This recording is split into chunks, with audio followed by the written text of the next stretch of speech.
We're gonna have to take care of some unsavory business. Remember that leak we've got on the starter that we showed in the last video? We're gonna go ahead and check the drain plug out of the bell housing and see how much oil we have leaking out of there, so we can find out if we're, you know, just in trouble or really in trouble. So let's get started.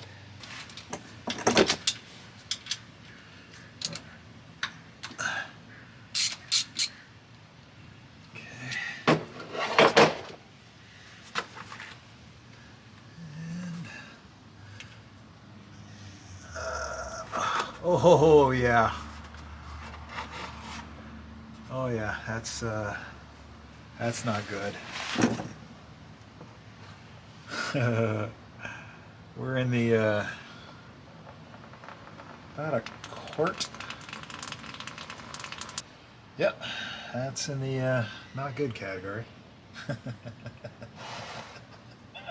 I know some of you, after seeing this little video, were asking, what are you going to do with that? So we took the truck down to NC Power Systems down in Tacoma, Washington, and had the rear main seal fixed. And we also found that the bell housing seal was leaking as well, so we had that fixed at the same time.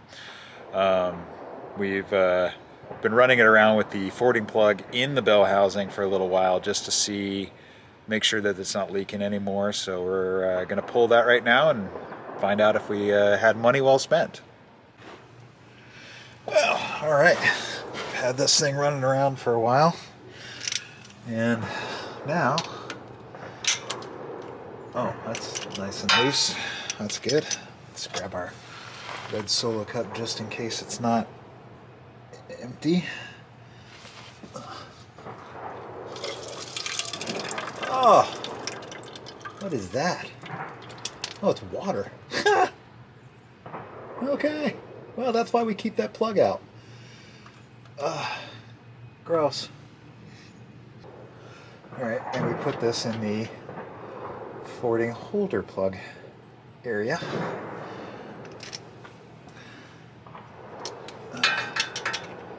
Good.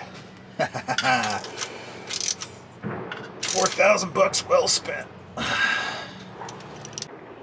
So there we go. Got 1 ounce of, a little over an ounce of dirty water in there. That's all that came out of the bell housing.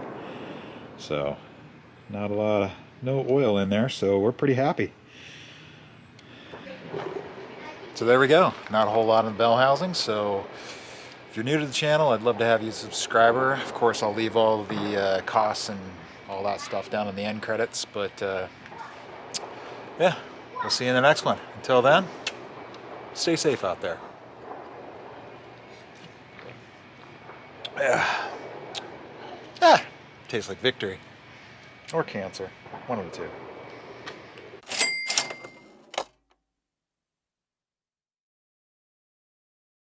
Well, and there we are. So, not a lot in the not a lot of... Hey man, what are you going to do with that bell housing leak? Or the rear main seal leak? Let's try this again. Morning. So, Sky and I here in the truck, and we're going to fire it up on this cold, bristly morning and take it down to NC Power Systems to get the rear main seal fixed.